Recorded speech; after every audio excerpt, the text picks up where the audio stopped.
పట్టాభద్రుల MLC ఉప ఎన్నిక ఎట్టకేలకు ఈరోజు జరిగింది. ఒకసారి మనం నాడు నేడు రేపు గురించి మాట్లాడుకుందాం. రేపు వదిలేద్దాం. ఓకే, నాడు నేడు గురించి మాట్లాడుకుందాం. నాడు పార్లమెంట్ ఎలక్షన్స్, నేడు ఎమ్మెల్సీ ఉప ఎన్నిక. పార్లమెంట్ ఎలక్షన్స్లో కూడా డబ్బులు ఇస్తూ కొంతమంది నాయకులు అడ్డంగా దొరికిపోయారు. అలాగే ఈరోజు కాంగ్రెస్ నాయకులు ఎట్టయినా సరే తీన్మార్ మల్లన్ని గెలిపించాలని డబ్బులు ఇస్తూ అడ్డంగా దొరికిపోయారు.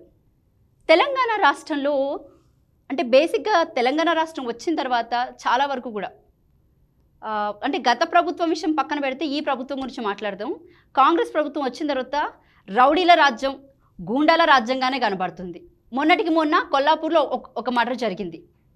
అంటే ఈరోజు డబ్బులు ఇస్తే, ఓటుకు డబ్బులు ఇచ్చినప్పుడు వెళ్ళి అశోక్ సార్ వెళ్ళి ప్రశ్నిస్తే ఆయన్ని కొట్టడం జరిగింది. అసలు నిజంగా నాకు ఇదేంటో అర్థం కావట్లేదు.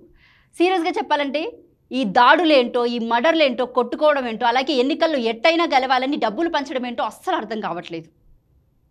మరీ ముఖ్యంగా చూసుకున్నట్లయితే కనుక మీడియా మిత్రులకి మెయిన్, అక్కడ వెళ్ళి మీడియా మిత్రులు కూడా అక్కడ డబ్బులు వంచుతుంటే దాన్ని షూట్ చేస్తుంటే ఆ సెల్ ఫోన్లు అన్నీ పగలగొట్టడం కూడా జరిగింది. ఇదేనా ప్రజాస్వామ్యం అంటే? ఇదేనా ప్రజల పాలన అంటే? ఆ రోజు రేవంత్ రెడ్డి ఓటుకు నోటు కేసులో అడ్డంగా దొరికిపోయాడు డబ్బులు పంచుతూ. ఈరోజు తీన్మార్ మల్లన్న కూడా డబ్బులు పంచుతూ అడ్డంగా దొరికిపోయాడు. ఎట్లయినా సరే ఎమ్మెల్సీ ఉప ఎన్నికలో గెలవాలని. కాంగ్రెస్ ప్రభుత్వం వచ్చిన తర్వాత ఇచ్చిన గ్యారెంటీలు ఒక్కటి అమలు కాలేదు.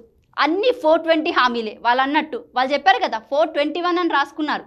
కానీ అక్కడ 21 ఆ ఉన్న ఒక్క హామీ ఏంటో కూడా ఇంకా ఎవరికి తెలియదు. కానీ నిజంగా 420 హామీలు నిజంగా అలాగే ఉన్నాయి.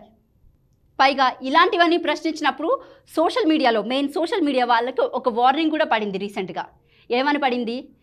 కాంగ్రెస్ ప్రభుత్వాన్ని కానీ లేకపోతే రేవంత్ రెడ్డి సర్కార్ని కానీ సోషల్ మీడియాలో, మిగతా మాధ్యమాలలో కానివ్వండి, తప్పుడు రాతలు రాస్తే లేకపోతే ఎక్కడైనా ప్రశ్నిస్తే మాత్రం కఠిన చర్యలు తప్పవు.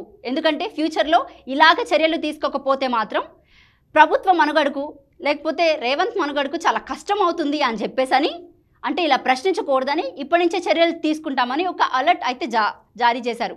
మీరు ఇప్పుడు ఇలాంటి పనులన్నీ చేస్తుంటే, డబ్బులు అవి పంచినప్పుడు, లేకపోతే ఇలా మనుషుల్ని కొట్టినప్పుడు, లేకపోతే మర్డర్లు చేసినప్పుడు, ఇలాంటివన్నీ చేస్తున్నప్పుడు ప్రశ్నిస్తే ఇలాగే చేస్తారా అండి మీరు?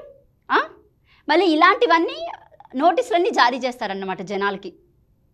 బాగుంది, చాలా బాగుందన్నమాట. ఇది మన తెలంగాణ ప్రభుత్వం.